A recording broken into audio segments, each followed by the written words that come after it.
मेरे साथ जीतन राम मांझी जी हैं। सर, क्या कहेंगे आप? बिहार चुनाव में दूसरे चरण का मतदान होने जा रहा है, कितने होपफुल हैं?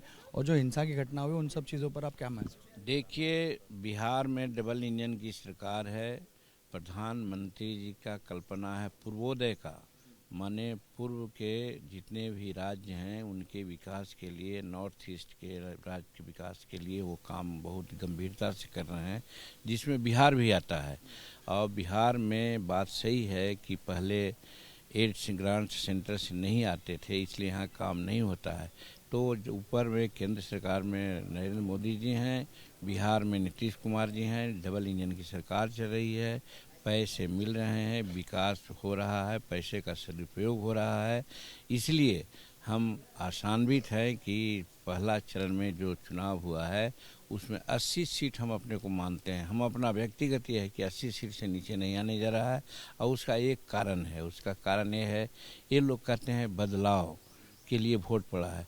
तो क्या यहाँ का युवा जो लालटेन में पढ़ता था, 4 घंटा बिजली मिलती थी, आज 23 घंटा और 24 घंटा बिजली मिलती है, तो यहाँ का युवा चाहेंगे कि फिर हमको 6 घंटा बिजली मिले? यही बदलाव है क्या? सड़कों की बात, हम गया से जाते थे 5 घंटा में हिचकोला खाते हुए जाते थे, आज 1.25 घंटा में पटना चले जाते हैं। क्या चाहता है कि फिर हम 5 घंटा में वहाँ जाएं? आज पटना में किसी भी बिहार के कोने से 4 घंटा 5 घंटा में हम लोग चले जाते हैं। क्या बदलाव चाहिए कि फिर हम 8 घंटा और 10 घंटा में जाएं?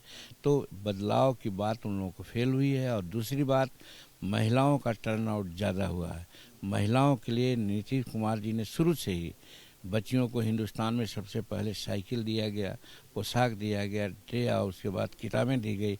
आज पढ़ लिखी बच्चियां एडल्ट हो गई हैं, वोट देने लायक हो गई हैं, तो वो नीतीश कुमार के प्रति ओबलाइज है। फिर बच्चियों के माँ को, चाहरे सबको 10,000 रुपया दिया जा रहा है ये काम करने के लिए, बिजनेस करने के लिए।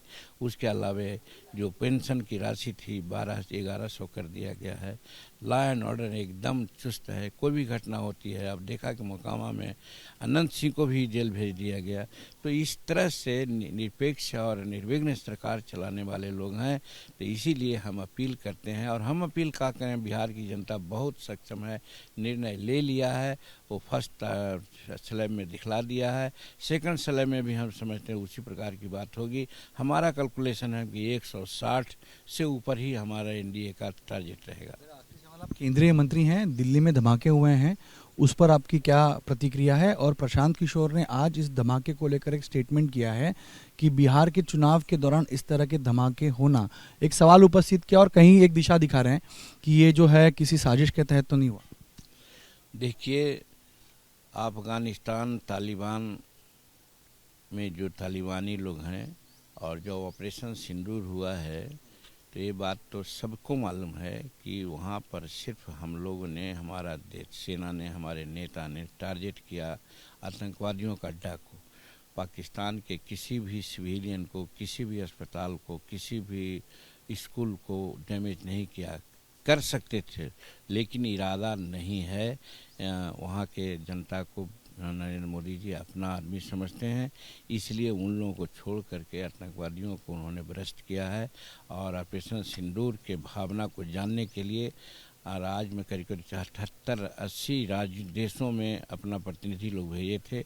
सब जगह से आया कि साहब ऑपरेशन सिंदूर की सारे जगहों में प्रशंसा हो रही है।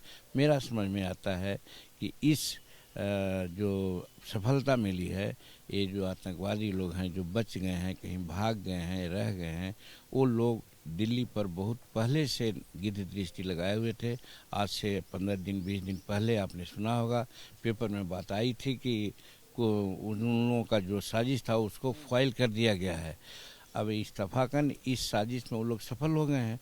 तो कहने का मतलब है कि ये उस तरह की घटना है। रही बात प्रशांत किशोर जी का, तो जाकी रही भावना, जैसी प्रभु देखी तिन तैसी। वो मैनेजर हैं, चुनाव लड़ाने के लिए लोग ये हैं, वो अपने लड़ने चले हैं, तो उनको समझ में आ रहा है कि हमारी स्थिति फिसड्डी है, इसलिए कुछ इस तरह की बात बोल रहे हैं। Ganesh Thakur, ABP News, Bodhgaya, Bihar.